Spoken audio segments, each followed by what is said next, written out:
বয়স্ক বাবা পরিশ্রম করে আসলো, আর তার স্ত্রী তাকে পানি দিল, আর এই বাবাটা পকেট থেকে টাকা বের করে তার বউকে দিল। আর তখন মা জননী টাকা গুনছিল, ছেলে দেখতে পেল মার হাতে টাকা। ছেলে দেখে তখন বলল, আচ্ছা ঠিক আছে। রুম থেকে শার্ট চেঞ্জ করে মাকে ডাকলো, মা। আর তখন মা বেরিয়ে আসলো, আবার বলল মা। আর মা তখন বললো, কি হয়েছে বাবা?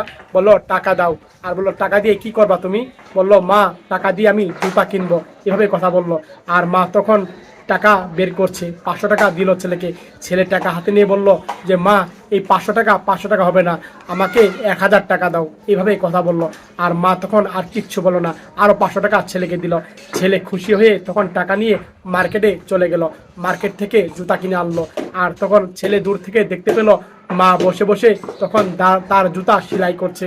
ছেলে দৃশ্য দেখে অবাক হয়ে গেল, হাজার কষ্ট মধ্যেও ছেলেকে সুখে রাখলো।